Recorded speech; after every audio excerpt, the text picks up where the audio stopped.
Bonjour à tous, c'est Alex de la boutique VapoShop. Je suis ravi de vous retrouver aujourd'hui pour une nouvelle vidéo.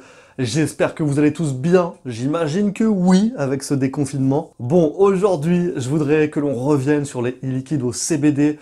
J'ai beaucoup de questions de la part des clients en boutique, que ce soit sur comment choisir le dosage, également sur les différents effets, savoir comment agit le produit et évidemment sur les questions de législation. Pour ceux d'entre vous qui me suivent depuis assez longtemps sur cette chaîne-là, vous l'aurez déjà sûrement remarqué, il y avait déjà une vidéo sur ce sujet qui était sortie.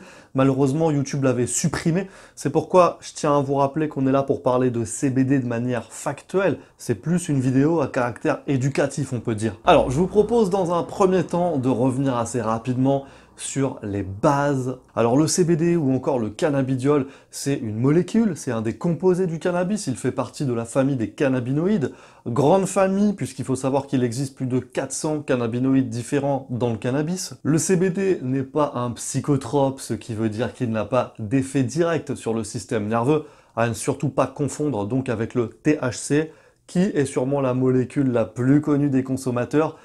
Et c'est elle qui a des effets psychoactifs et qui va procurer la sensation de défonce. Vous l'aurez compris, le CBD, il ne va pas du tout vous faire planer, mais il possède tout de même des propriétés thérapeutiques. Alors quels sont ces effets? Dans un premier temps, ce qu'on peut noter, c'est qu'il va y avoir des effets contre le stress et l'anxiété. Il va pouvoir procurer un sentiment de bien-être général. Il peut également agir comme un antidouleur léger et donc aider à lutter contre les inflammations, les nausées, l'arthrose rhumatoïde par exemple.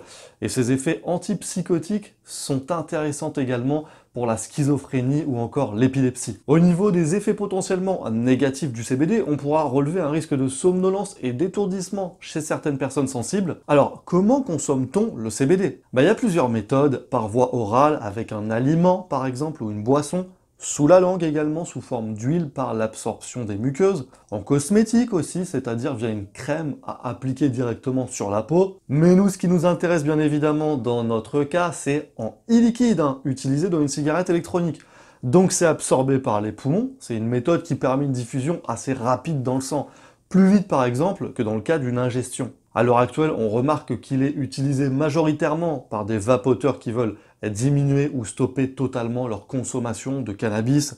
Pour être totalement transparent avec vous, au départ j'étais un petit peu réticent au CBD à cause des différentes polémiques et des dérives éventuelles de son utilisation. Et c'est en observant le parcours de mes clients dans nos magasins où j'ai compris véritablement l'aide qu'ils pouvaient leur apporter. Et j'ai des cas concrets de clients qui fumaient du cannabis, non pas pour rechercher la défonce à tout prix ou l'effet euphorisant, mais plutôt le soir pour se relaxer et s'aider à s'endormir. Et dans cette situation bien précise, le CBD a répondu à leurs attentes. Aujourd'hui, on entend souvent parler de deux types de CBD sur le marché. Le CBD isolé, qui a été extrait de la plante et purifié, qu'on peut retrouver sous forme de cristaux, c'est une poudre avec des niveaux de pureté supérieurs à 99%, et qui va ensuite être dilué à différentes concentrations. Et on a le CBD Full Spectrum, où l'on va retrouver l'ensemble des principes actifs de la plante, toujours sans THC évidemment, mais avec divers types de cannabinoïdes, ainsi que des terpènes. Donc toutes ces molécules vont agir simultanément de manière plus spécifique pour une meilleure efficacité. Donc les terpènes, ça va jouer sur les propriétés aromatiques principalement, c'est-à-dire le goût et sur l'odeur que vous allez avoir. Concernant maintenant les dosages de CBD, la première question à se poser c'est comment est-ce que vous allez étaler votre consommation dans la journée? Est-ce que vous allez l'utiliser sur la longueur ou en revanche est-ce que vous voulez l'utiliser pour une session d'une demi-heure le soir uniquement par exemple? Pour les dosages bas, c'est-à-dire les taux inférieurs ou égaux à 100 mg par fiole de 10 ml, ils seront adaptés pour une vape ponctuelle ou sur la durée procurant des effets légers. Pour les dosages moyens, c'est-à-dire aux alentours de 300 mg par fiole de 10 ml, les effets seront un peu plus importants. C'est une concentration qui sera plus adaptée pour des séances ponctuelles d'une quinzaine de minutes. Et enfin, en ce qui concerne les dosages élevés, à partir de 500 mg par fiole de 10 ml, les effets seront très marqués et réservés à un usage occasionnel, voire récréatif. Vous n'avez aucun intérêt à vapoter ce genre de dosage sur la longueur, puisque les récepteurs saturent assez rapidement, et vu le prix des fioles, ça n'a aucune utilité. D'ailleurs, pour ces dosages élevés, c'est-à-dire au-dessus de 500 mg jusqu'à 1000 mg par fiole, ils sont plus considérés comme des boosters, et là, ils doivent plus être dilués dans une base avant d'être utilisés. Ne les diluez pas avec de la nicotine par contre, puisque la nicotine c'est un stimulant, donc elle annule tout simplement l'effet apaisant recherché. En ce qui concerne le matériel, j'aurais tendance à vous recommander d'utiliser des résistances au-dessus de 1 ohm et de vaper à des puissances relativement basses ou moyennes, car le CBD peut procurer un hit, donc la sensation du passage en gorge assez important.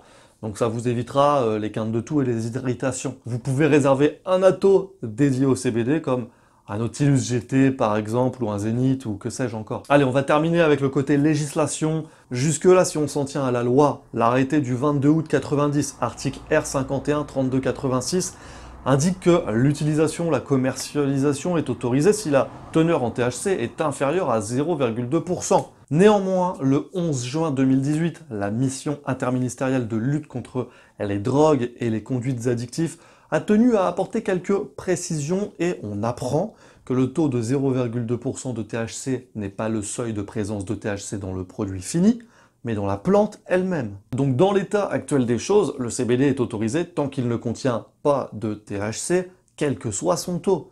Et le CBD doit provenir de variétés de chanvre autorisées. Donc là, évidemment, je vous invite à faire attention à la provenance des produits que vous achetez et à la qualité. Restez vigilants là-dessus. Voilà ce que je pouvais vous dire, les amis, à ce sujet. Merci à tous d'avoir regardé cette vidéo. N'hésitez pas en commentaire à faire vos remarques si vous en avez. N'oubliez pas de vous abonner à la chaîne YouTube du magasin pour rien manquer de toutes les prochaines vidéos qui arrivent. Et puis évidemment à venir nous rejoindre sur nos différents réseaux, le groupe privé Facebook et la page Insta du magasin. Allez les amis, on se retrouve très rapidement pour d'autres vidéos. D'ici là, portez-vous bien. Ciao!